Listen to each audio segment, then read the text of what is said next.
Good morning. My name is Barbara Fuller. As Chair of the Board, I welcome you to this May 17th, 2022 working session of the Washtenaw County Board of Road Commissioners. Aaron Stewart will describe how our meetings operate, how to access the agenda packet, and how people may participate remotely. Aaron.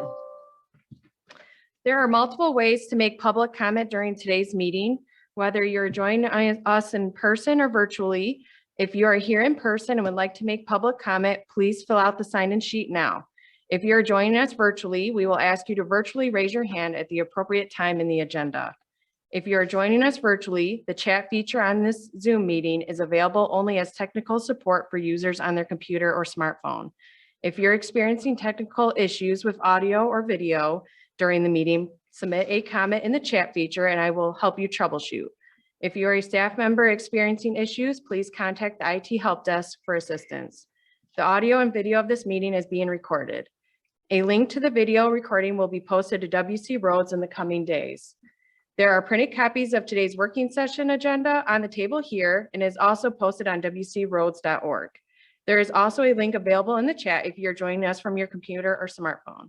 And now I'll turn it over to Chair Barb Fuller. Thank you, Aaron. And with that, I will call this meeting to order. Aaron, if you would please call the roll. Chair Barb Fuller. Present. Vice Chair Rod Green. Here. Commissioner Douglas Fuller. Present. Commissioner Gloria Yamas. Here. Commissioner Joanne McCullum. Here. And the following directors are in attendance. Managing Director Cheryl Siddle. Director of Engineering and County Highway Engineer Matt McDonald. Director of Operations Jim Harmon. And Director of Finance and IT, Dan Ackerman. Thank you, Aaron. We will now move on to the first item on our working session agenda, which is public participation. This is the time set aside on the agenda to receive comments from the public. This is not intended to be a period for dialogue. Each person will be allotted 3 minutes to address the board. Aaron, do we have anyone who wishes to address the board at this time? At this time,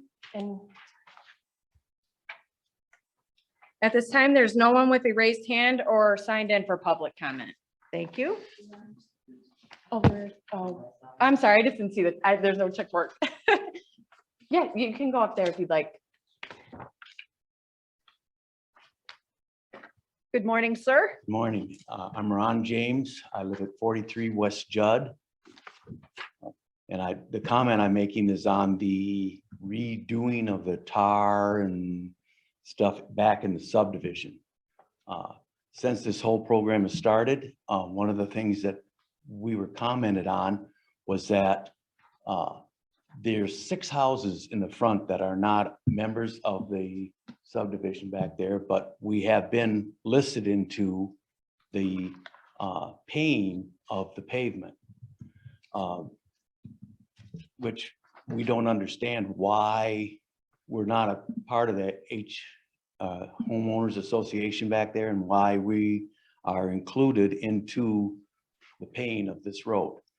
My other comment was when we were told a little bit about the way they're going to do the road back there by completely tearing the road out and tarring and, very expensive way, I guess I'll put it, in what they're doing. The roads that I look at are Willis Road, Bemis Road, north end of Platte Road is all done with, and I don't know if it's the right termination, but the tar, stone, and then a sealer, which is a lot less expensive than what they're planning on doing back there. And the traffic on those roads are like 5 times more than what would be back into that subdivision. So I guess when they sent a bid out to us, or sent a bill, not a bid, a bill that it was going to be around $11,000 a home. And I thought that was a bit ridiculous, but that's not my say so. Anyway, so we were never given a chance at the HMO to have a bid, or not bid, a say vote, because they said they needed 51% of the people to make this work, and they said they did get it.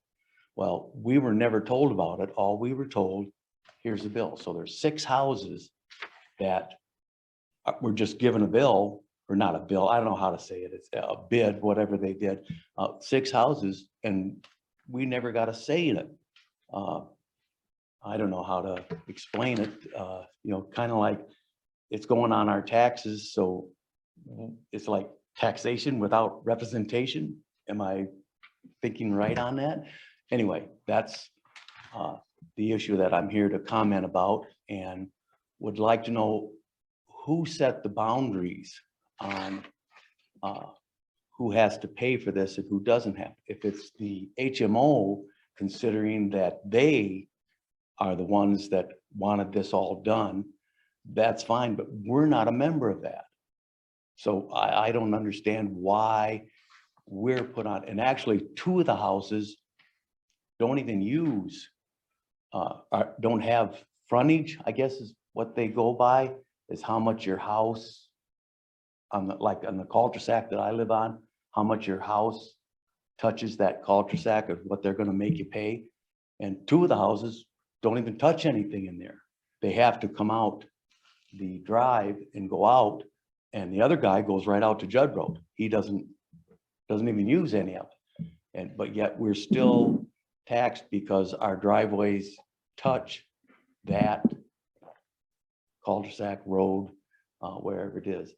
And like I said, I just don't understand, why do they have to do the most expensive way to fix that back there, as opposed to doing it like they've done, like I said, Willis Road, Bemis Road, and those are very, well, and Platte Road, the north end of Platte Road, are very traffic heavy roads. They are constantly used. So what would be the benefit of putting so much money into this? The road lasted around, I think, 20 years since they built that subdivision back there. And so why do you need to do this giant road at such an expensive price, especially the way our economy is going crazy, that I'm sure that this $11,000 that they're saying is an estimate of what you'd pay isn't even gonna come close. Just fuel alone has gone up $5 in the past few weeks. So I you know, where is the limit that they stop? Can they just charge whatever they want to charge? I mean, I'm not, myself and the other people, we're not even getting a say in this. They just hold their hand out and say, can I have money? And Thank you for your comments, Yep. sir. okay, I'm going to take a point of privilege here and describe for you that in today's agenda, I don't know whether you've seen today's agenda for this working session, but at about 10 o'clock, we have a closed session where we go to a different room. Then we will come back, and about 10 o'clock, we're going to hear from Steve Mann, who is our attorney advising us on special assessment districts. That might be something, if you have the time this morning to stay around for, would be very informative for you to help you understand the process, how the SAD is implemented, and who is assessed and why. okay. All right. All right. Thank you. Aaron, anyone else? All right, thank you. So at this time, I will entertain a motion to begin our scheduled closed session under Section 8C of the Open Meetings Act to receive an update on the TPOAM contract negotiations.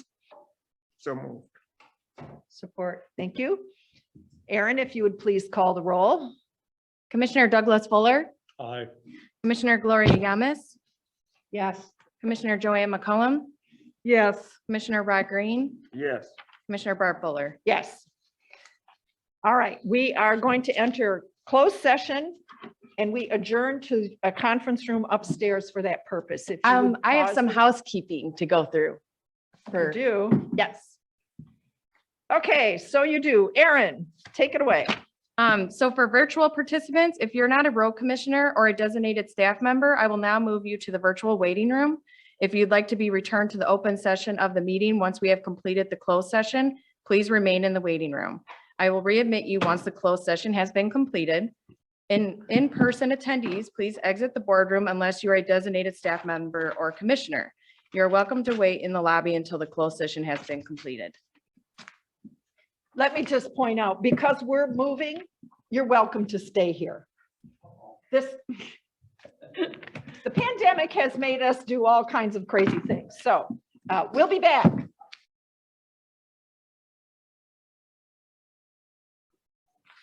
At this time, I would entertain a motion to return to regular session. So moved. Support. Aaron, if you would please call the roll. Commissioner Gloria Yamas, Yes. Commissioner Joanne McCullum, Yes. Commissioner Rod Green, Yes.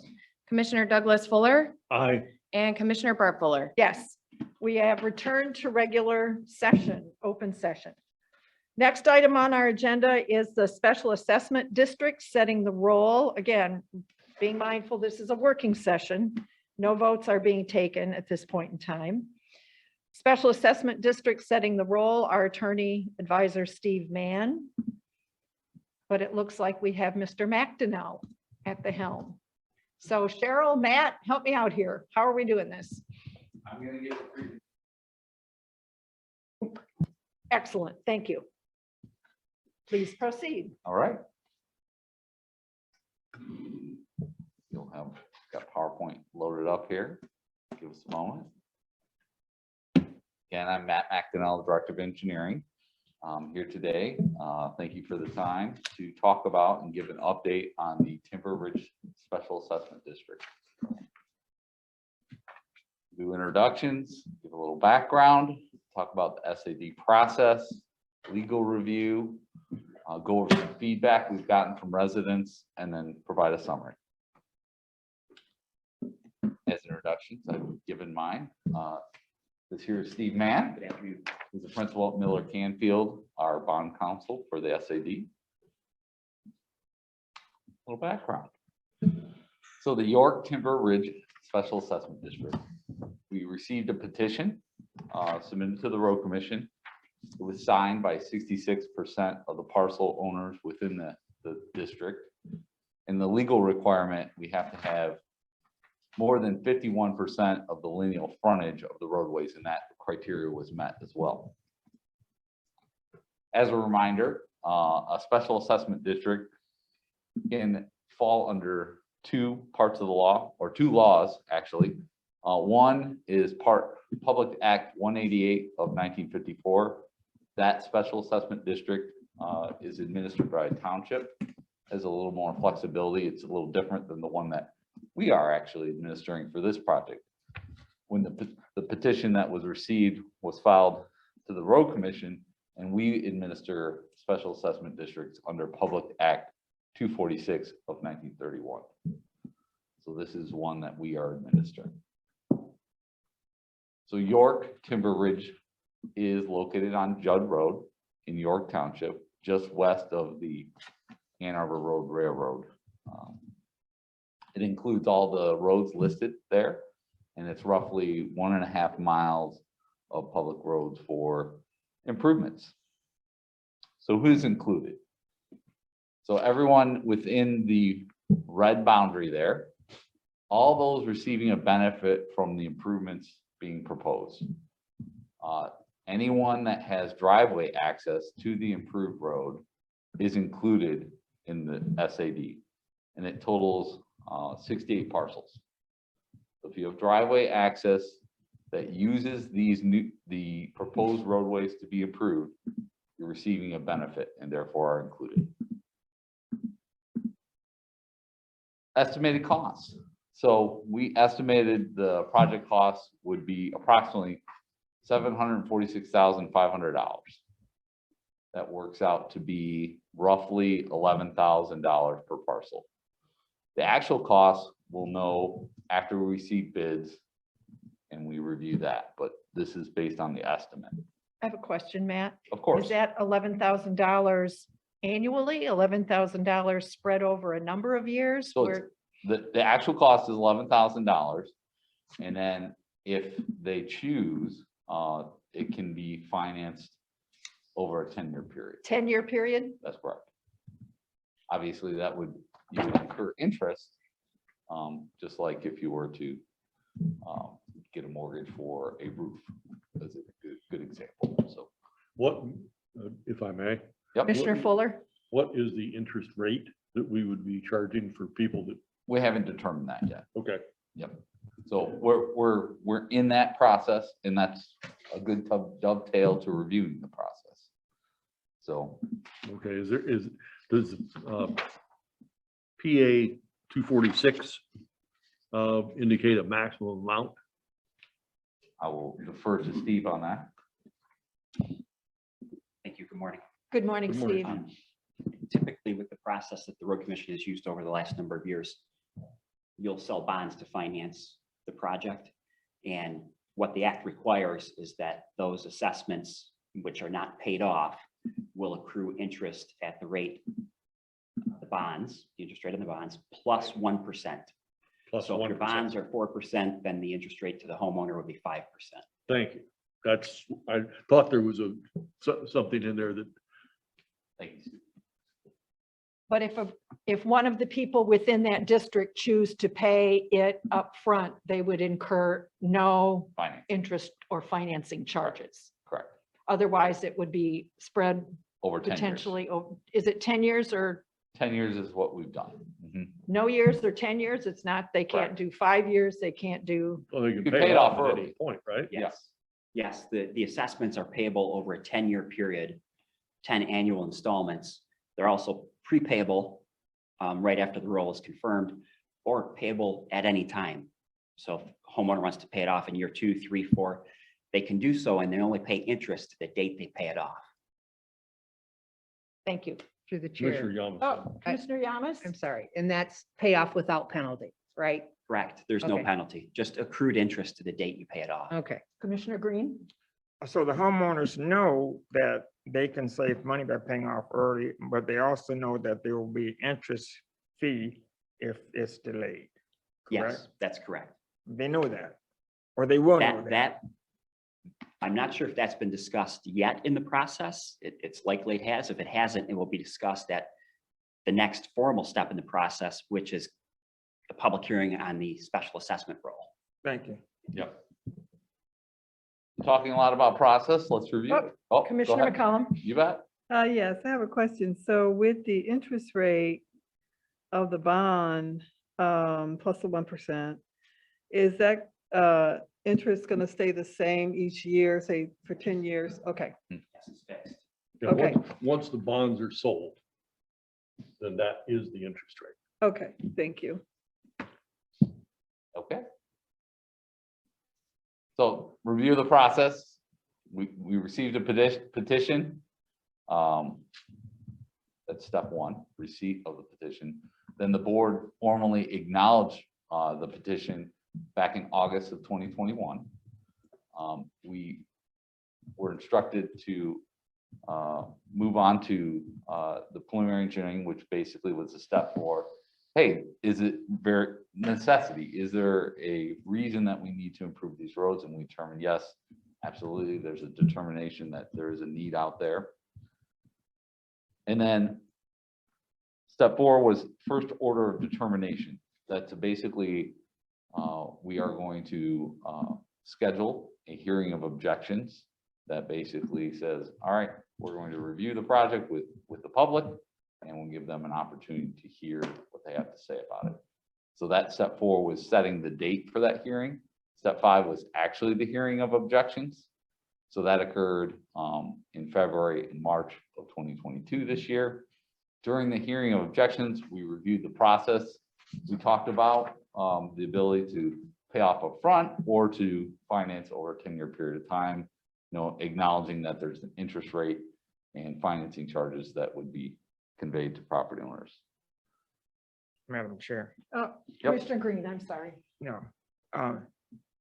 At that hearing of objections, did residents or homeowners have the opportunity to discuss the estimated costs and whether one procedure was going to be more expensive than another procedure? Yes, we did. We talked about the condition of the roads, and how that we felt it best to pulverize and resurface, and that a chip seal or some sort of preventative maintenance would not be an appropriate fix. So that we talked about what the options were, what we planned to do, what the cost was. So that number early in the presentation was conveyed during the hearing of objections. And that's the basis of which we're going to be comparing the BIS results against. Thank you. Thank Yep. you. And also it was a virtual meeting, so it was a meeting that was recorded, and people have the opportunity to review that if they choose. Step 6, after the hearing of objections, within 30 days, the board made a final order of determination that instructs staff to go ahead and bid the project. That happened on March 15th. The people within the district have an opportunity to submit a petition for reconsideration. There was petitions submitted, but it fell short in accordance with the law, and we rejected those petitions back in April 19th. Step And 7, rejected because there was an insufficient number of signatures that's correct, according to statute. Read absolutely. the statute. Thank Yep. you. We did go ahead and advertise for construction bids, and all bidders must be an MDOT pre-qualified. That happened on April 21st, as indicated. And so that lands where we're at currently. We have bids due tomorrow, so we will be reviewing the bids. If the lowest responsible bidder and the total project cost is above 10% of the estimate number that we stated at the hearing of objections, the number early in the presentation, then we need to go back to step 5. So if we end up looking at all the total project costs and it's above that $746,500, then we would need to go back to step 5 where we have another hearing of objections. And here, if the residents were essentially wanting to move the project ahead, and if we heard overwhelmingly no, or it gives another opportunity to submit a petition for reconsideration as well, then we can go through that. But hopefully, we're hopeful that bids will come in and it'll be well within the estimated costs as shown on the screen. Any questions on that? Commissioner Doug Fuller. At that point, okay, if our estimated cost is 746, some change, Mhm. and let's say 10% of that would be $75,000. Roughly. okay. So if the bids were over that, in other words, 110% or more of that 746 number, Mhm. then we would have to go back and have another hearing. Okay, at which point there could be a petition to stop the project, Correct. just as easily as there could be the people saying, fine, it won't get cheaper in the future, let's go ahead and do it. But if the people that are opposed bring forward, how many signatures would it take to stop this? Ultimately, it would be, we'd be looking for the same criteria that started this. Okay, Over 51% of lineal frontage and over 50% of the parcels. It's kind of what, again, this is, we started the hearing of objections we're here today because you want to do a project. yeah, We were petitioned to do a project. So we're not imposing our will that you have to improve these roads. No, it was something that the community desired. exactly. So if the community desired to stop, then I would presume that we would. Okay, But to stop the project, there would need to be a petition for reconsideration. yeah, we've passed that point. So it's going to move forward as long as we stay within our budget. Understood. That make sense? Okay, Any other questions? within We're good. 10% of our budget. Yes. Thank you, Steve. So the next, let's assume that we get our bids in. It's within our estimated budget, within 10% of. The next step would be assessment roll. So this would be a resolution that the board would pass to schedule a public hearing to confirm the assessment rule.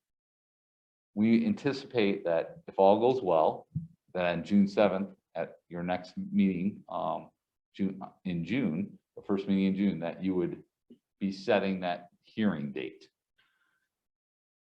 After that hearing date is set and that resolution is passed, we would then mail letters to all parcel owners, much like we did for the hearing of objections. And then we would outline, all right, here's where we're at. We communicate, you know, here's what's happening. Here's where we are in the process. And that the next hearing will be about, you know, what that assessment will be. And all those that are receiving a benefit are included in the district. Commissioner Green?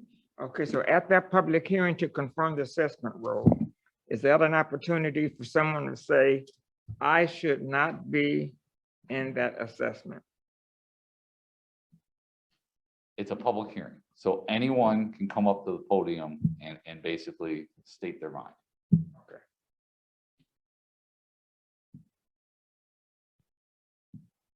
Okay, all right. And then, I'm sorry, Commissioner Yamas. go ahead. Just for clarity, somebody come and state their mind, but the legalities of who is included within that district has already been set. Am I correct? Correct. Now it's about how much they're going to be assessed. Now is about how much they're going to be assessed. Go ahead. Yes, that's correct. The district has already been established. So the legal purpose for the hearing on the assessment roll is for the board to review the assessment roll and hear comments from the public with respect to their assessment and to hear objections to the amount of their assessment.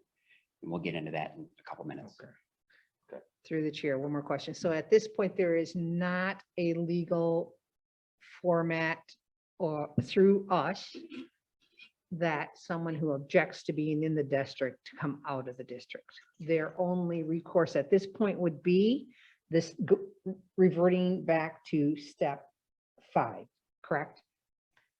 Which is if the assessment comes in way above where we would have to go back to, Bids come in way above. right, if bids come in way above, that is the only opportunity because we've had opportunities all the way up to this step, correct? Yes, the opportunity has already passed. Passed. So Okay, the opportunity to complain about being in the district or to request to be removed from the district is Have already passed. passed. The only Okay. option will be if your costs come in more than 10% above your estimate. Then we go back to that hearing of objections. And after that hearing, petitions for reconsideration could be submitted again, but they would require 51% weighting based on lineal frontage in the district. okay, thank you for that clarity. All right. So after scheduling the public hearing, we'll hold the public hearing, and at the same board meeting, we would confirm the final assessment roll. So that's typical practices. We'd have at the beginning of a board meeting, have the public hearing, hear from folks, and then ultimately set the roll at that same meeting. And then after doing so, we would move on to step 11, where we would review the costs in its entirety and then look at sale bond or notes. And then move on to construction.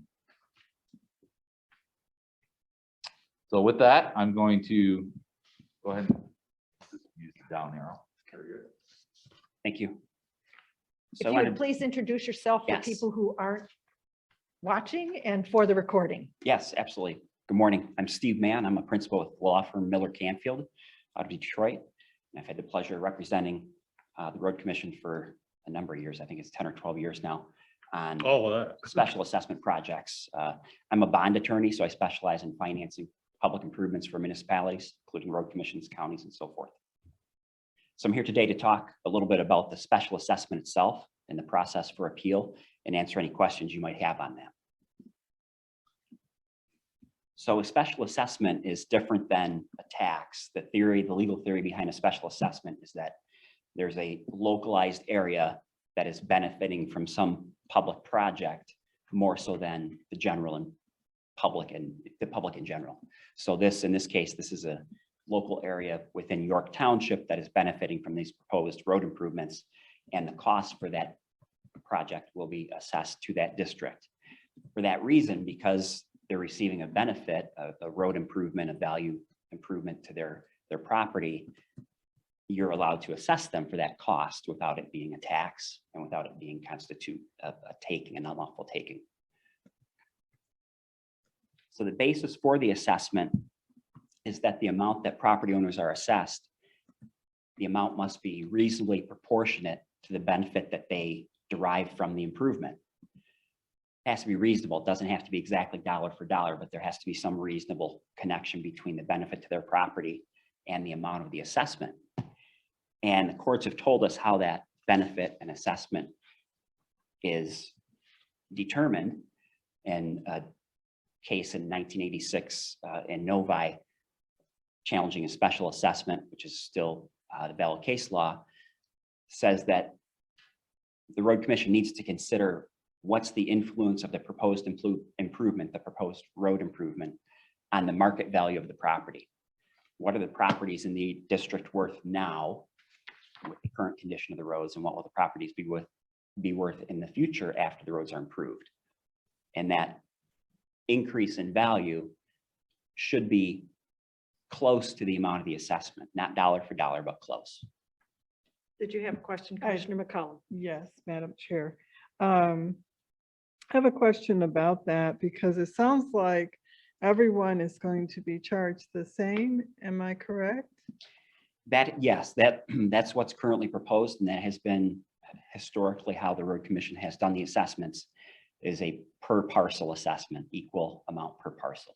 So this says, the example you gave says that it's based on influence of the market value of the property. That's correct. So all the property is the same value?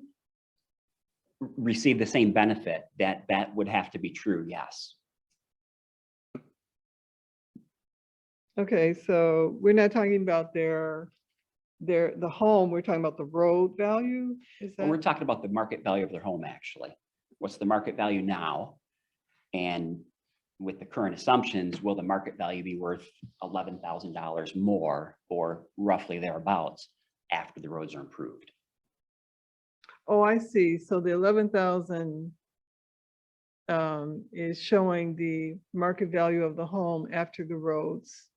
Yes. So if one correct. home is 200,000 and one home is 300,000, they both go up 11,000. Correct. That's the assumption, yes. Thank you.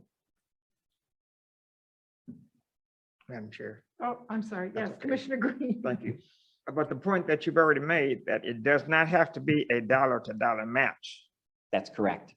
It doesn't have to be a dollar for dollar match, and we're going to talk about appeals in the Right. tax tribunal in just a minute. But if someone were to successfully appeal and show that the value to their property was not $11,000, it Right. was, greatly less, say it was 5,000, the tax tribunal is going to adjust the assessment. They're not going to eliminate it. They're going to adjust the assessment to what they believe is the value to the property. Okay.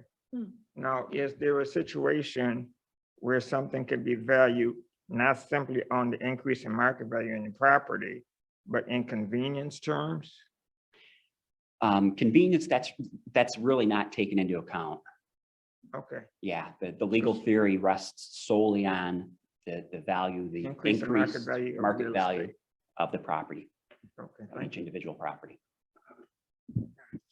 Okay. And it is not impossible, but it is difficult to successfully challenge a special assessment in the tax tribunal. The tax tribunal has original and exclusive jurisdiction in all matters involving special assessments. Mm. So if a challenge is going to be brought against the assessment or the proceedings, it has to be done in the tax tribunal after the assessment roll is confirmed. No one has a right to go into district court or circuit court right now, or even after the roll is confirmed, and file a claim against you. They have to go to the tax tribunal. Before they can do that, they have to come to the hearing on the assessment roll, the public hearing on the assessment roll, and stand up at the public hearing and challenge the amount of their assessment and why they think it's high. Or they can do that in writing. They can send you something in writing challenging the assessment and setting forth why they think it's high. They have to do that before the public hearing ends. If they've done that, submitting a challenge in writing or stood up here at the podium and challenged their assessment, then they've preserved their right to appeal to the tax tribunal. Thereafter, they have 35 days after the public hearing to file an appeal with the tax tribunal. If someone files an appeal at the tax tribunal, but they haven't stood up here and challenged and preserved the right to appeal or written a letter, then that's easily dismissed. If they have preserved the right to appeal and they file an appeal in the tax tribunal, then the road commission would engage counsel to defend that appeal. And we've already talked about the market value being the focus of the appeal. The petitioner, the property owner, would actually be required to hire an appraiser who's qualified to testify before the tax tribunal to do an appraisal of the home and to show what the value in their opinion is before and after the improvement. And likewise, the road commission would engage the same, an appraiser to show what the road commission believes the value of the property was before and after. And the tax tribunal would then take that into evidence and possibly take testimony from the parties as well and make a determination as to what the tax tribunal thinks the actual value to the property was. And if it is below the $11,000 in our assumption, then as I said, they would adjust that, they would adjust the assessment down. They wouldn't eliminate it, they just adjust it to whatever they think is the proper value. Commissioner Green. And I'm assuming that the relevant point is going to be the point at which the project is completed, and now you can take an assessment as to the increase in value to the homeowner. Sorry, I missed the beginning of your question. I'm assuming that the relevant point of inquiry, Okay. the point at which you determine the increase in market value, that's going to be at the completion of the project typically. Yeah, that's correct. And that's in this slide here on Dixon Road. It's, you know, what's the property now fairly worth in the market and what will be its value when the improvement is made. Thank you. Yeah, that's correct. I just want to reemphasize preserving the right to object is a real important step for anyone who wants to appeal to the tax tribunal. Correct. If they do not come speak on the record at that hearing, they lose their right to appeal to the tax tribunal. That is correct. Okay. Or write us within 30 days of that? No? No, the objection has to be in person at the public hearing on the assessment roll or submitted in writing before that public hearing ends. Or before, Okay, before it ends. before it ends. So at the conclusion of that public hearing, the people who haven't yet objected are barred from objecting. They've lost their right to appeal. Okay. Okay. But it can be done in writing. You don't have to Yes. physically be at the hearing. It just has to. You be here can, before. You can do it in writing. you correct. can put it through mail. And then if you've properly objected before that hearing closes, then you've preserved your right to appeal.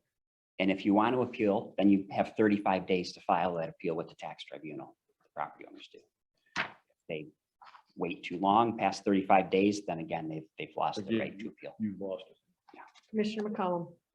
Yes, I may have missed this, but did everyone that is part of this in the district get that information that they could? That's the next step, actually, Okay, because your bids are coming in tomorrow. And then the next step will be to prepare the formal assessment roll and set that hearing and send out notices. And yes, that notice will include a paragraph that says, if you want to appeal your assessment, you have to show up at this meeting, this public hearing, and appeal, or send us a written letter by that date challenging your assessment. And the last thing I didn't mention, which I think is important, the decisions by the road commission are presumed valid. And the burden is on the petitioner, the property owner, to prove that the assessment is above, or the assessment is more than the value to the property. Okay. So And it's those a high letters- threshold, high I'm burden. sorry. Those letters are required in writing, hand delivered, US mail, is an email letter accepted? Challenging the assessment before the public Yes. hearing, yeah. I think it best would be a letter hand delivered so that you know it's delivered. We've experienced in our office significant delays with the post office, so I would recommend hand delivered letter. But you didn't An answer my email may question. suffice. I don't know. I haven't looked into that actually, whether email constitution is an objection. It probably would, but to be safe, I'd write a letter. Yeah, my thought is that on an email, there's a date and a time True. on the communication, True. which then validates when it was received here. Was there more, Commissioner? Oh, no. No. it was it. Oh, thank you. Matt, did you have something you wanted to add? We were just gonna go over some of the feedback that we've received. from Thank you, residents. Steve. Thank you. Yeah, we can go back to the presentation. There we go. Thank you, Steve. Great job as usual. I'm sure you'll get more questions as we continue. So statements from residents. We've heard even today, I'm not part of the homeowners association. My home predates the subdivision, and roads were only built because of the subdivisions. My driveway connects to a private driveway, not one of the roads being improved. My parcel doesn't touch any of the roads being improved. So what I'd like to do is kind of exit from the presentation and just go to an aerial map.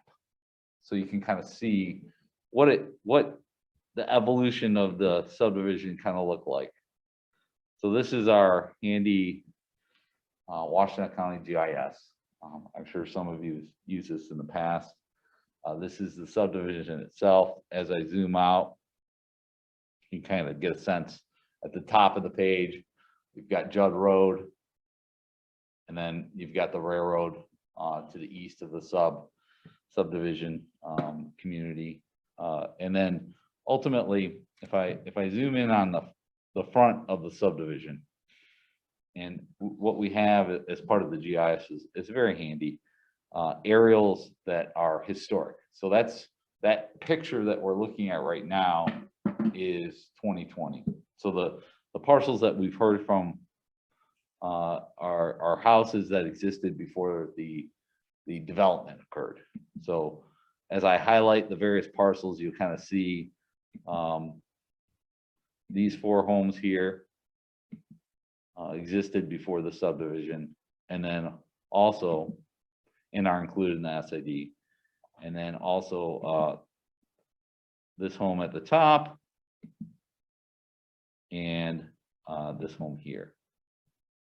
So those are, and again, the folks that we included in the district are anyone having driveway access to a road that's being improved.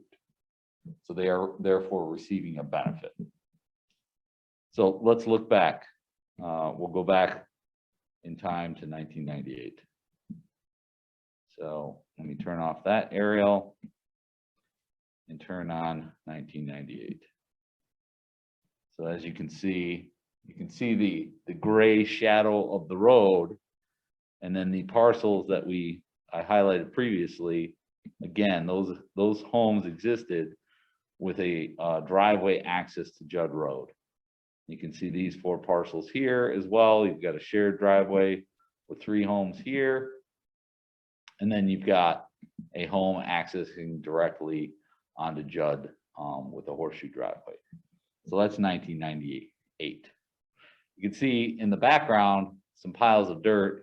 What I'm guessing is those are well and septic exploring the lots, the various lots, to make sure they perk, and so that you're very close to the actual subdivision development occurring. Then our next area we'll look at is 2002. 4 years later, the subdivision's roads are constructed. You can see there's a number of homes built in the community, and then you can see that This parcel here still has that horseshoe driveway onto Judd Road. And then these 3 parcels now, instead of accessing Judd Road with a shared driveway, they now access using a shared driveway onto the new Green Valley Drive. And they all access that cul-de-sac there. And then over here on the west side of the SAD, you've got these 2 homes that had previously accessed Judd Road via shared driveway, now access the new public roadway, Ridgeline Drive. So those 2 are certainly accessing that new subdivision road. All right, and then fast forward to 2010, what had happened prior to 2010 is that we had the Judd Road Bridge over the Ann Arbor Railroad construction project. And as part of that project, what had happened is because of the grade, we had to raise the grade significantly and install guardrail for safety along Judd Road. And that guardrail extended well past the previous driveway. So this home's driveway access was moved from Judd Road to the Meadow Ridge Drive subdivision. So that's what this picture, this aerial is showing, that that parcel driveway access was moved. So that's a little bit of the history. Ultimately, these subdivision roads were being requested to be improved. What is the fairest way to pay for those improvements? Is who's getting a benefit, going back to the root of the law, and how do we assess that? Ultimately, keeping it simple, meaning that we take the number of people that are receiving a benefit, and then we just divide by the number of parcels by the total cost. So, Commissioner McCollum? any questions on the Madam Chair. history there and benefits? Sure. I just Yeah. want to know, do you think that the emergency response was improved when that bridge was put over the railway on Judd Road? I certainly didn't know the history of the structure, but obviously the condition was such that it needed to be replaced. And if we don't have access over the railroad, it would have been a grade crossing or it would have been a closure. But funding was secured, and I believe Mr. Burkholz was the engineer on that project, and certainly it improved keeping structures open and free of access with at-grade crossing. There is that delay. So having that bridge over the railroad definitely improves emergency response times. Thank you. You bet. Commissioner Green? Yes, what about that third argument? That my driveway does not touch the improved road? Is that a legitimate argument? Well, I think one of the things that we could say is that the access easement that you use definitely touches the improved roadway. And ultimately, these 2 parcels absolutely have front footage. You can see that. So this one and this one have front footage. And then the easement to get to this parcel does touch that roadway, and there is a benefit there. So Steve, do you have anything to add to that? Yeah, I would only add that to receive a benefit, you don't have to front or touch on the road, really. You just have to benefit from the improvement. I see. And that particular parcel still does benefit. Thank you for that clarification. Yep. We'll also hear the argument, certainly, and I understand it, that particularly, I don't drive a great distance on that benefited road. But these are very difficult things to assess fairness. So that's why we keep it simple. A, do you receive a benefit? Do you have driveway access? Do you use the new improved roadway? And then ultimately we take the total cost and divide by how many parcels are benefiting. And then obviously there's as Steve explained, an option for people to argue, should I be assessed something less than that what we had determined. But was the the assessed beautiful road. part about it, if I can call it that, is that each homeowner in the SAD will receive an increase in market value to their property on the basis of this improvement. Is that a correct assessment, I'm not in the business Mr. Man? Well, of certainly determining appraisals and things of that nature. But what I would respond to is a simple way of looking at it. Myself, when I buy a home and look at buying a home, what's one of the first things we look at? The roof, right? That's a thing that well, that's a big cost. And is it in good condition? It isn't. Well, then I'm going to negotiate that because I know that's something I'm going, as a homeowner, have to pay for at some point, either in the very near future or maybe it's a brand new roof. Well, that's a major improvement that will definitely affect this home sale because that's a negotiated price. I look at it like that for the road as well.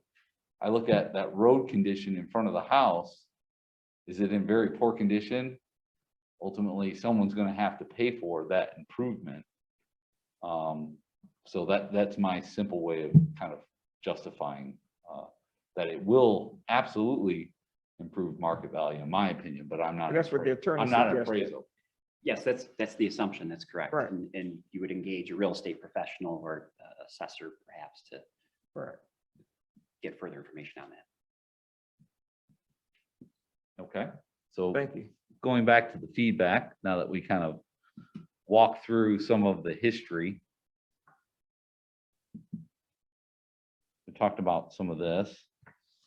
I also reviewed kind of my driveway is only 35 feet from Judd Road. I don't receive the same benefit as others in the back of the subdivision. That kind of could appeal, again, the fairness of the assessed value. There is a process for that. And then we talked about the original driveway. We've heard kind of, hey, I was cut off because of the bridge project, but now they currently reside on the road that's going to be improved. And understanding it wasn't their choice, but it was obviously necessary for the bridge project. Other statements that we've heard, I wasn't made aware of the petition until I received a letter from the hearing of objections from the road commission. Obviously, this is a very legal process. What's nice about the legal process is there's built-in engagement. There's built-in public hearings, so you can have the opportunity to object or state your case for whether you want to be included or whether you think this is a good project or not. And again, it's not anything the road commission is forcing on. It's something that we're responding to residents wanting the improvement. Certainly, there are those that think the roads are fine and don't need to be improved to the level that they do. These roads are over 20 years old. Service life of a road, certainly when you get beyond 20 years, you're nearing the end of service life and it's time to do a major improvement if you haven't done things to extend that service life. Commissioner Green. What about that third argument? I can't afford the assessment and may lose my home if it goes forward. Does a homeowner have any recourse if they're saying, I can't afford this, I just can't afford it? We hear this occasionally. Unfortunately, there's no recourse that's afforded. If you're in the district and you're assessed the benefit, then you have to pay that through some means.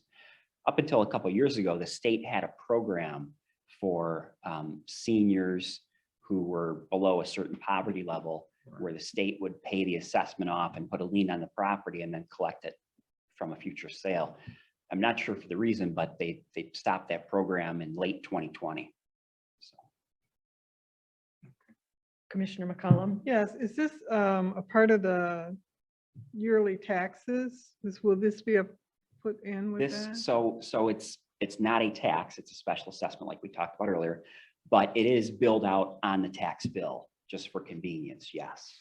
But So it's is a that special something assessment. they could talk to the county treasurer about to They- make they- some arrangements? They might be able to, I'm not sure, I haven't checked with your treasurer's office, but they may have a program to assist, I'm not certain. Thank you. Thank you.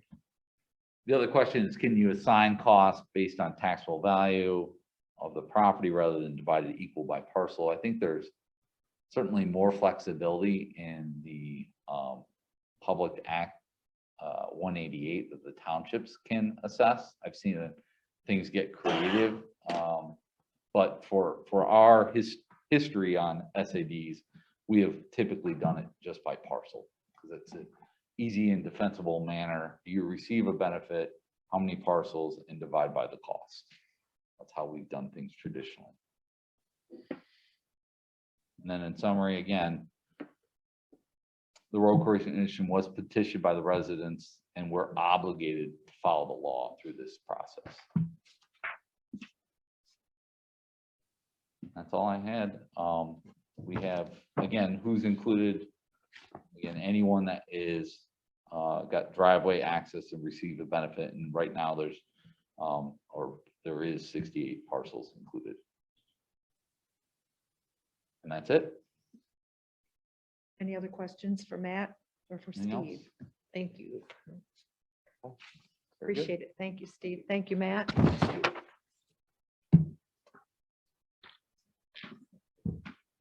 Next item on our agenda is to hear from Mr. Andrew DeLue about the county's climate action plan. Good morning. Good morning, Commissioners. Andrew. How are you? I'm quite well, thank you. While I get set up here. And we'll say Cheryl, did you want to do any introductions while he's connecting the devices? Sure, I was just going to introduce Andrew DeLue, for any of you who do not know him. He is here today to share the county's climate action plan, what they have proposed so far, and any opportunity for the road commission to participate in the efforts that are underway right now. He got plugged in. Wanted to make sure that we got him up and running here. So with that, I'm going to hand it on over, and certainly look forward to what you have to say. Thank you, Cheryl. Thank you again, commissioners, for having me. Very excited to be here today. I was saying I'm a resident of Pleasant Lake Road, and so I've also recently benefited from the road construction that's happened out that way. In beautiful Sharon Township. Yeah, beautiful Sharon Township, as some of you may know. So thank you for the introduction, Cheryl. I would just like to say that we are in the middle of our planning process. We do not have a final plan at this place. And so I'm coming here today to share with you all in terms of what our planning process is looking like and what we're hoping to achieve. I do have a couple of ideas in here in terms of how we might be able to engage with the road commission based on your work and your responsibilities, but these are just ideas. I think we're looking to bring a plan back to the Board of Commissioners by the end of the year that addresses the goals that they have set out for us, engagement with institutions like the Road Commission and other community institutions and the general public and all the people in Washtenaw County who care about this is a big part of this work. So a lot of discussion, a lot of meetings similar to this. They're different certainly in the particulars in terms of the responsibilities and the interests, but we're just trying to talk to people, make sure that they know about what we are doing with this plan, and that when we do go to the Board of Commissioners, we've got the absolute best plan that we can that incorporates all of the complexities with everything that we're doing right now, as well as what climate change will mean for Washtenaw County and our residents going forward. So I've got a brief presentation today. I'll try and be pretty quick. I believe it was in your packet, and so you've had it for a little bit. Please interrupt me if I We all start have rambling, copies in front of us. or if you've got any questions along the way, but I'll just proceed. So our plan is tentatively called Resilient Washtenaw. We chose the word resilient very intentionally. That's something that's still also up for consideration, but we're really trying to think about how the county can adapt to climate change and how we can continue to have this be a really good place to live for all the reasons that we love to live here right now, whether it's Sharon Township or Ypsilanti Township or wherever you may be inside of the county. We do have two goals. Again, those goals were set by our Board of Commissioners. One is for net zero county operations by 2030, and one is a net zero county by 2035. Those are both very ambitious goals, more so really the second one. In terms of order of magnitude, the second one is about 500 times as large as county operations. So county operations is our vehicles, our buildings, the resources we buy for paper and for electricity to do the work of the county. It's a big number, but manageable, and there's a lot of new things out there on the horizon I think that will allow us to meet that goal. The 2035 goal is very significant and is about, we're working on the math right now to really help us understand what, where is everything that gives us emissions inside of Washtenaw County. But it's going to include, how DT and consumers create their electricity, how people move around inside of Washtenaw County, both single passenger vehicles and heavy equipment. It's going to get us into how land is developed and where buildings are being built, how those buildings are being built, and the resources that go into all of that. So this is why we're talking to a lot of people, because of the size and nature of the problem is really big and really complex.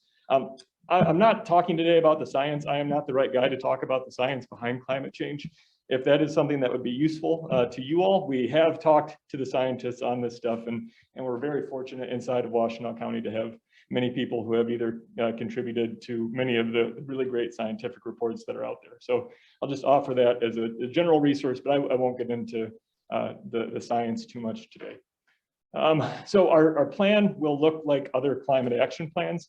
The state of Michigan has recently released their My Healthy Climate Plan in the past couple months. The city of Ann Arbor has the A20 plan, which got released in 2020. The university, sorry, I had this a couple meetings ago as well. I tend to get very animated. My Healthy, what? Excuse me? Name of it, My Healthy Oh, Michigan?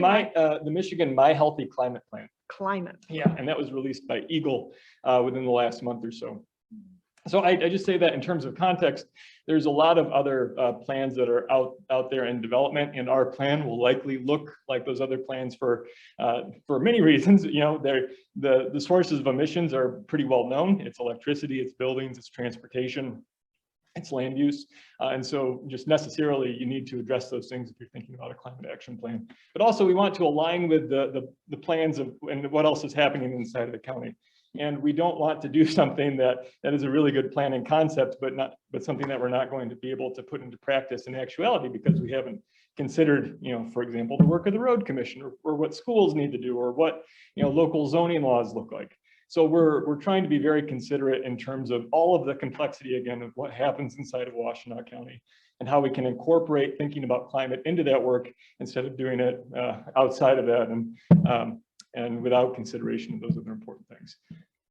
So the greenhouse gas inventory is what will tell us about the sources of emissions inside of Washtenaw County. That's work that's underway right now to gather all of that. A lot of that is coming from the utilities. We are also talking with Watts in terms of transportation traffic.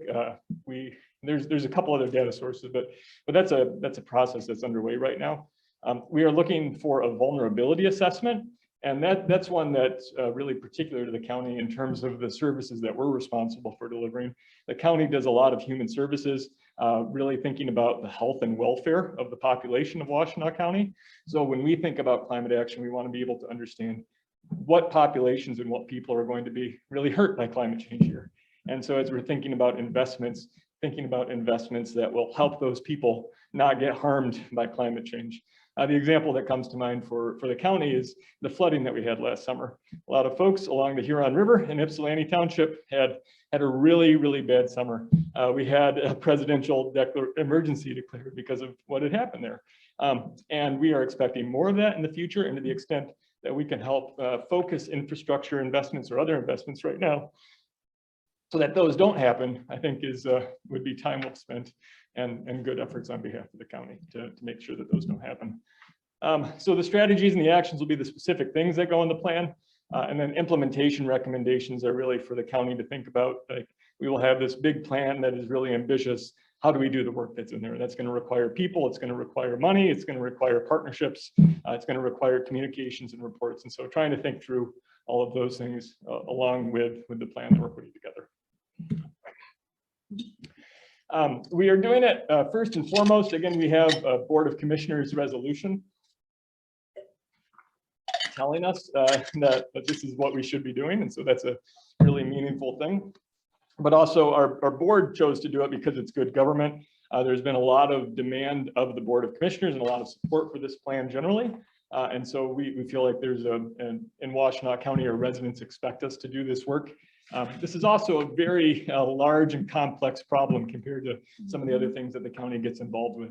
And I think the county has had a role in the past of trying to be a convener for large complex issues.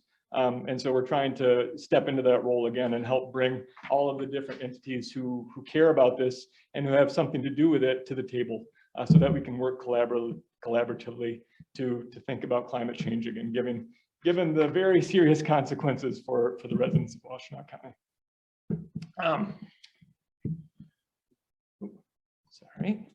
So some of the key components of our plan, I've already touched on both the organization and the community aspects. The next one is really both about mitigation and adaptation. Mitigation is trying to stop climate change to the extent that we can. I know that's a big thing and it's a worldwide issue in terms of emissions coming, but doing what we can inside of Washtenaw County to do our part, knowing that we're able to do something and we also have a responsibility to do something with emissions. Adaptation, though, is again that forward-looking work, and that climate change is happening, and it is. Sorry. You have a question, Yes, Commissioner Madam McCollum?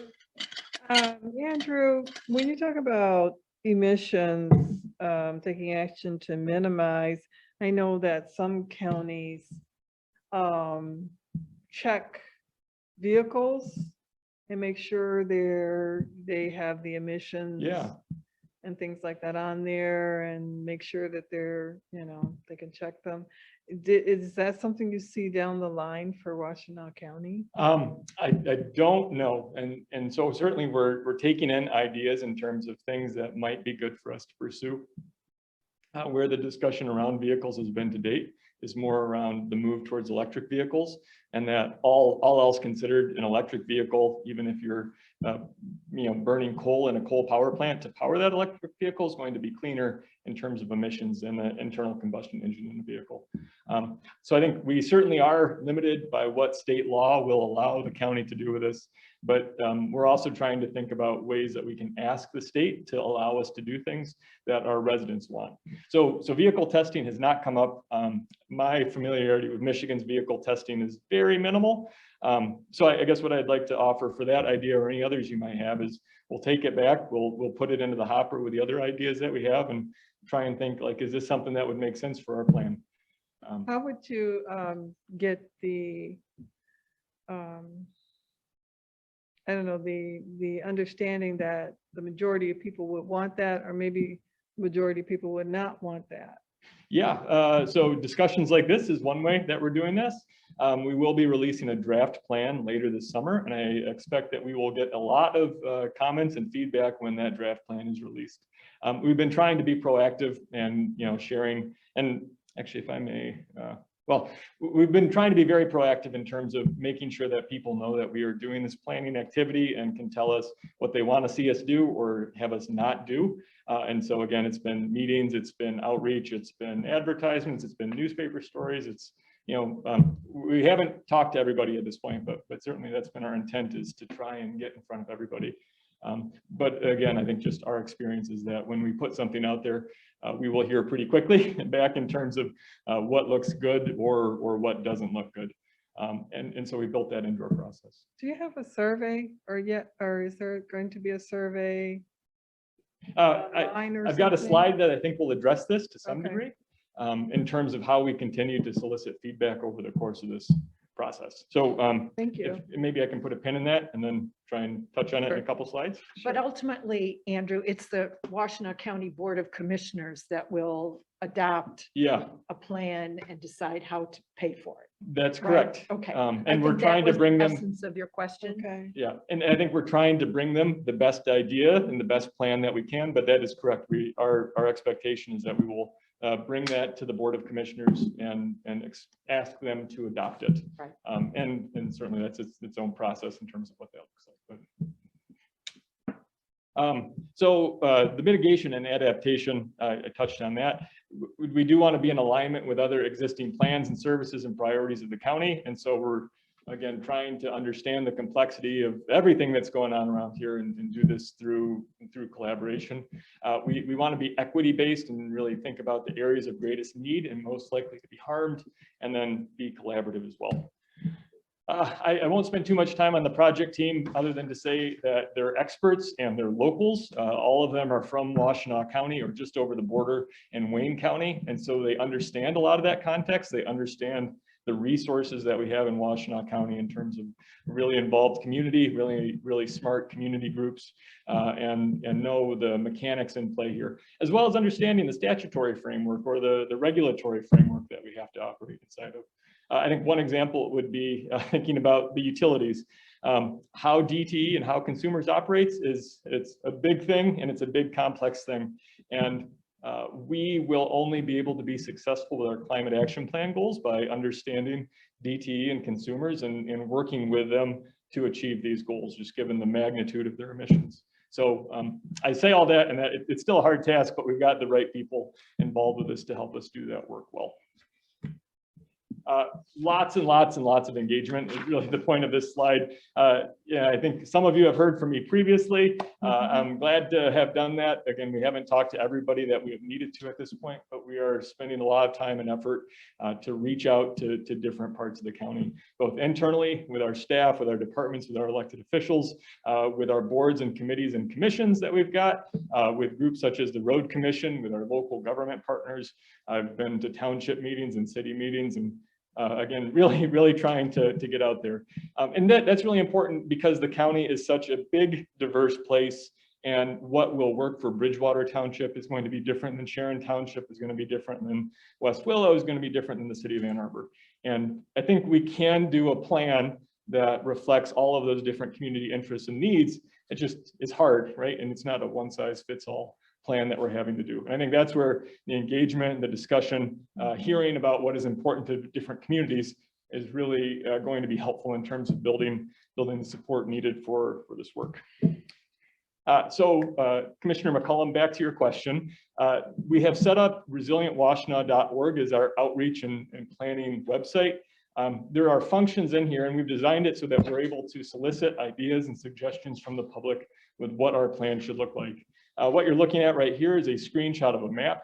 There's a tool in there where individuals from the public, or anyone really, but well, I guess individuals from the public's pretty broad, but so people can go in there and say, here's what we like, here's what we want you to continue to do, here's something we're worried about happening due to climate change.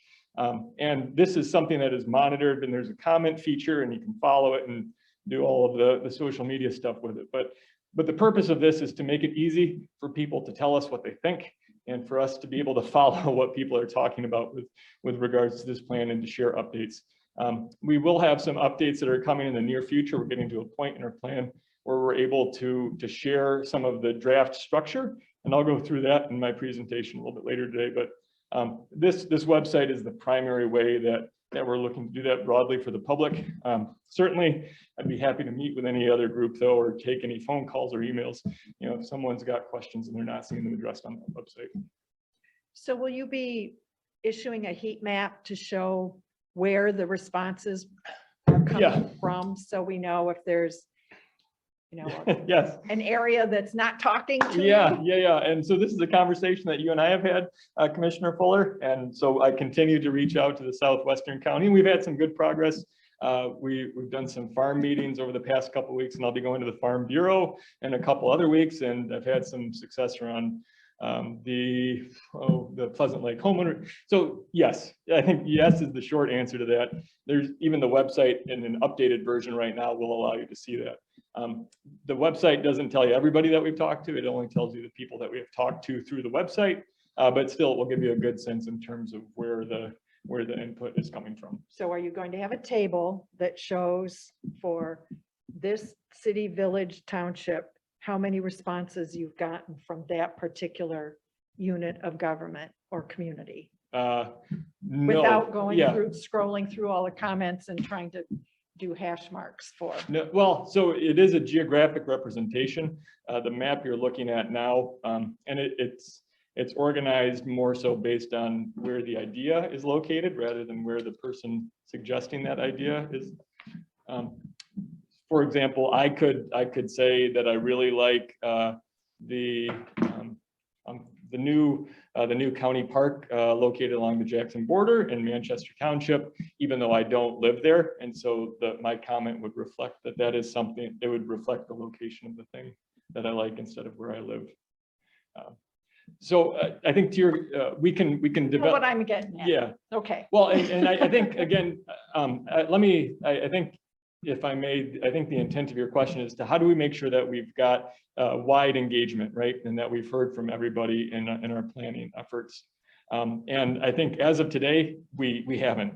And so that's why we continue to go out and we continue to reach out to people.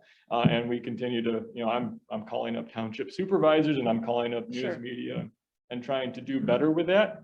I think we are looking at this as a 13-year process, for that 2035 goal. And we need to continue focusing and putting effort into that.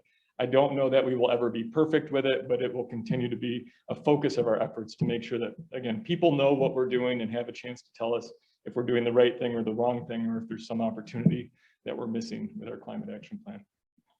Commissioner McCollum. Yes, Andrew, you said it's a 13-year process.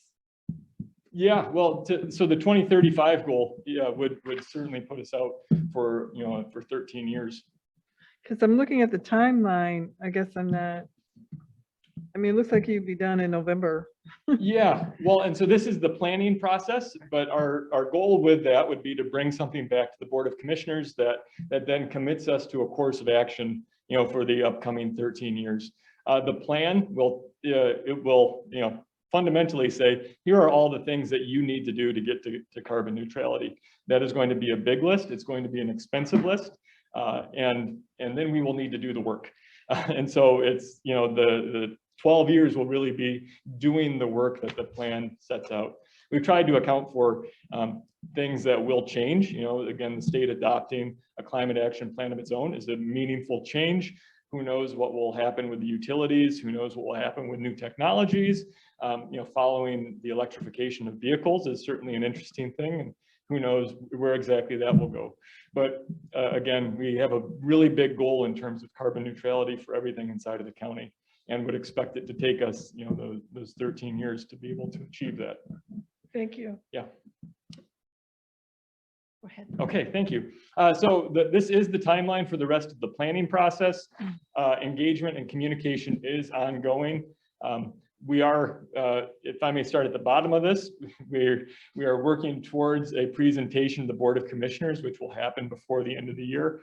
We are looking to have a comment period where we publish a draft version of the plan, receive a lot of feedback on that, including, again, what's good, what's not good, you've missed this, it's too expensive, you haven't done, all sorts of comment I think we're expecting back through that process. And so I really look forward to that because I think that will be helpful in terms of giving us some understanding with what we've done well with and what we've missed. But between now and then, we're in a place where we're ready to talk about, here's the big building blocks that we expect will be in our plan. And we're working towards, here are the specific projects or programs that we think we will need in order to meet those carbon neutrality targets. So it's a busy 6 months and there's a lot of work, but there's going to continue to be a lot of outreach and engagement over the course of this. And again, the website stays up to date with what events we have coming up. We've done a series of engagement events very early in this to tell people what we were doing. Those were not as successful as we wanted, but we'll be doing another round of those later in the summer once we have a plan to discuss with people. So this, though, is, I think, where I'm interested in releasing in the near future, because this is the draft plan framework that we're talking about. Broadly, we've got both strategies and principles as parts of our plan. Strategies are the things that do impact emissions and are very carbon focused, but principles are other things that are important to the county that we're trying to incorporate into our planning process where we can and where it's appropriate. So the strategies will include energy transition, and that's really trying to reduce electricity usage and think about using renewables instead of fossil fuels for generating electricity, thinking about infrastructure investments, how those investments are being constructed, the materials that go into those things, as well as what do those infrastructure investments do to induce more emissions coming into the atmosphere. Circular economy is really about how we make things and how those things get disposed of after you're done using them. And so instead of an economy that's based on, using a thing one time and then disposing of it, how do you think about, reusing that item, and instead of having just a single use, having a reuse over the lifespan of it to reduce landfill, to reduce waste, et cetera.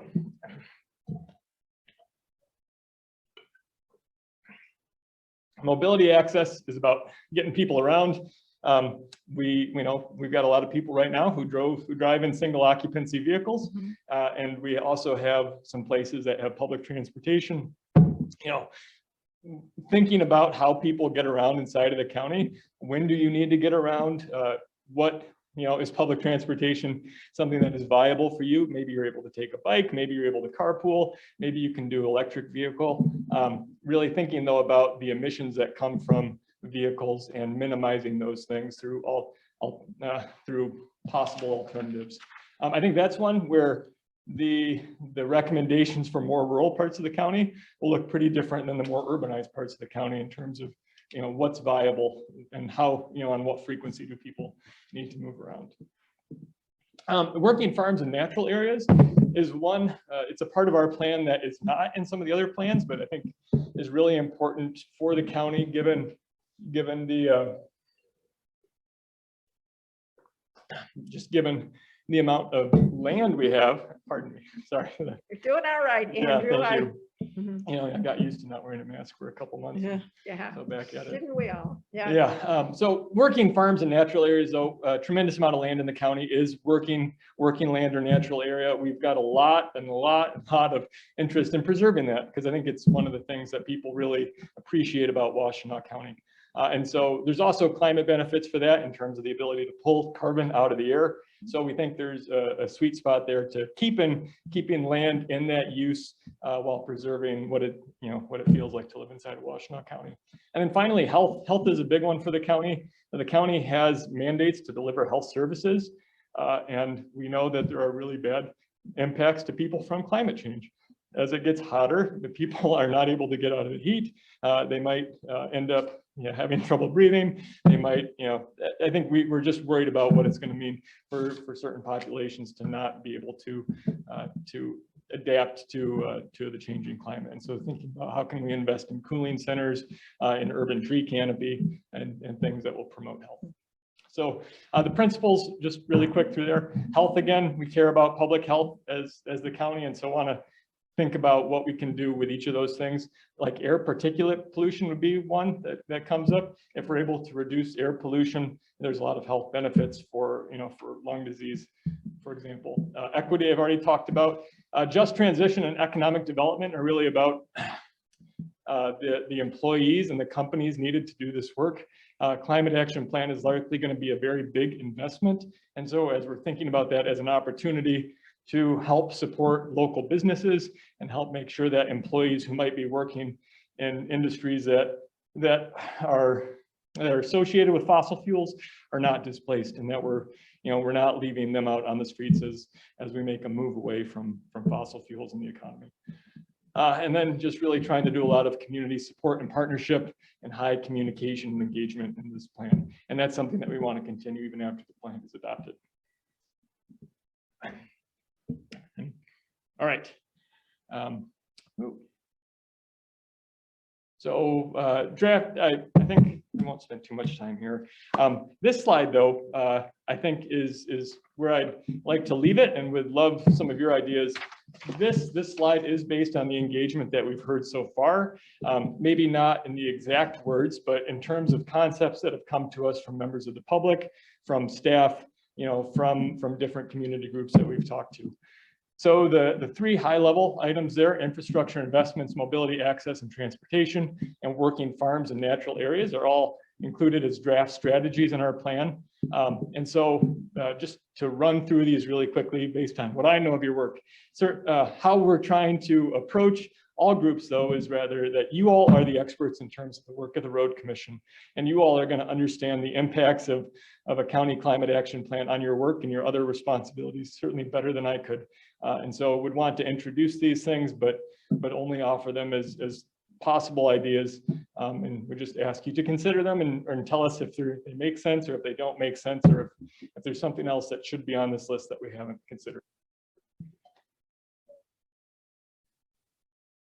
So for infrastructure investments, again, emissions from building materials are going to be a big part of what generates emissions inside of the county. A lot of that's from buildings, but highways use a lot of materials as well. And so thinking about the types of building materials you all use.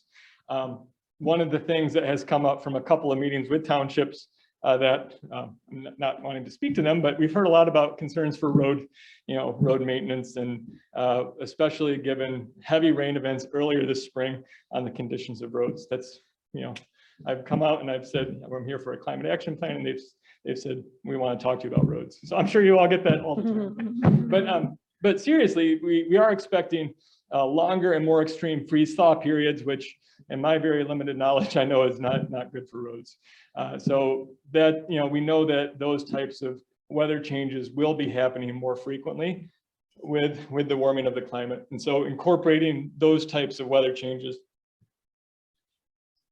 into road design, is as a way we think, you all could think about this. Thinking about intersection design on vehicle idling and associated emissions. I'm a big fan of the roundabouts for a lot of reasons, but I think the ability to reduce vehicle idling from things that are just sitting in place can have a lot of really beneficial things for the emissions that are going into the atmosphere, and do it in a way that is not incredibly disruptive to how people are operating right now. And then also thinking about how new and expanded roads will induce vehicle traffic and development. This one's a really tricky one, and so hope I'm not stepping on any toes, but I do want to introduce it both with this group and then with townships as well, given some of the pressures between building new housing, addressing affordable housing concerns in the county. Pardon me. With what that does for emissions. So I don't come here with any answer, but I do come here saying that it's probably an important thing for the county to think about, at least as we're talking about climate change. For mobility, access, and transportation, thinking about how we can incorporate non-motorized transportation and public transportation into road design where appropriate, considering electric vehicle and charging infrastructure needs into road design where appropriate. And then working farms in natural areas, we know that there's a lot of benefit from plants that are already existent and in place. And so trying to measure the benefit that we get from those things, I think is another thing that we're trying to understand. So, and that is my last slide, with the exception of some contact information in there. So I thank you for the time. Apologies for the breathing difficulties with the mask, but thank you for. We won't hold that against you. Thank you. Any Appreciate it. questions at this point for Andrew? Cheryl, did you have any closing remarks or reflections on what we've heard? Just a couple of closing comments. First of all, I'd very much like to thank Andrew for coming today. I think that both the county at large and the road commission are most successful when we're working collaboratively. And so on a topic like this, I really appreciate Andrew's not trying to come in and have the county tell us how to do business. He's actually attempting to understand what our mandates are, that we have a responsibility for maintaining the roads and doing so and keeping motorists of all nature safe as they're traveling about. But we've seen the impacts of climate change. We're seeing it, especially with respect to drainage, and we're seeing water in places and in more intense than we've ever seen it before. And so I think that it is important that we're aware, we ask ourselves, how can we be a part of this effort? Are there things that we do from an operational standpoint, from a material standpoint, that makes sense for our organization, but that we can also pitch in and try to reduce our emissions where possible? And then also, as we're moving forward and looking at designs, are they reflective of what we're actually seeing out there as opposed to design standards that have been in place for decades? And are they still relevant as we continue to collectively look at these efforts? So I really do appreciate the opportunity to have these dialogue with Andrew. Look forward to continuing to have the dialogue as we're moving forward, and to have the ability to comment and participate as you're going through the planning efforts, and then obviously as we're moving forward with implementation of the plan. So Well, thank you. And certainly, just to reiterate that, that's a very important perspective for the county to bring to this. And again, you all are the experts in roads, right? And we want to be partners with you in thinking about how we can do this work for the residents of Washtenaw County. And that last slide tells us how we can submit comments or take the survey or Yes. such. Yep. Okay. I'm sorry, Commissioner Yamas. I want to thank you, but more importantly, as Cheryl said, because there are a lot of things that popped in my mind that I know Cheryl knows a lot more than I do. I mean, I immediately think of electric vehicles. What are we going to do with the batteries? What's happening, how that impacts the money that comes to maintain the roads, which now comes from gas. So what is becoming antiquated, we have to make sure transfers over, because people still want the same services, but you cut the revenue. There's a lot to consider. But I really appreciate the collaboration and your coming to present. Chair, if I may respond. Oh, So I didn't please. talk about money, right? And the money is going to be very, very challenging, right? And I think you referenced the existing funding structures on which we all operate. And there was the great presentation on special assessment districts. And I think it was a good example of the challenges that we will have thinking about, even though we know the work to be done, how do we do the work? And I think that's where partnerships with Cheryl, and that's where partnerships with the Parks and Recreation Commission, or partnerships with the other, whoever the entity might be, thinking through what can we already do inside of our own operations, and really, doing the hard work up front, I think is how we're going to be able to make meaningful progress in the long run on this. So I think finally, figuring out the funding to do this work is really important. The flooding example last year, we had millions and millions of dollars of spending after the fact. And I personally would rather have spent millions and millions of dollars up front. And so trying to make sure that the financials are sound, that we have done the really hard math to lay out what's the value of the investment versus the risk of responding to an emergency in the future, is also work that we're doing. It will be an expensive plan. There's not a price tag on the state's plan. U of M has allocated $400 million, and the city of Ann Arbor is looking at a $1 billion plan. There's already a lot of spending that the county does, however, and I think the first place that we should look is trying to think about the spending that we were already doing and how we can incorporate climate into that spending instead of pursuing new funding immediately. So that will also be in the plan, though. I think thinking about our Board of Commissioners, they're going to have that question for us. And so that's another area, I think, where we're really going to get a lot of good feedback from the public when we release our draft plan. Thank you. Commissioner Green? Just curious, what is the role for automated vehicles in this equation? Oh, I think maybe there's something that I haven't seen it yet. I think we care more about how the vehicle is powered than how it is driven. Okay. I think the automated vehicles tend to go hand in hand with the electric vehicles, and we've got the ACM folks over on the other side of the county who are thinking about that.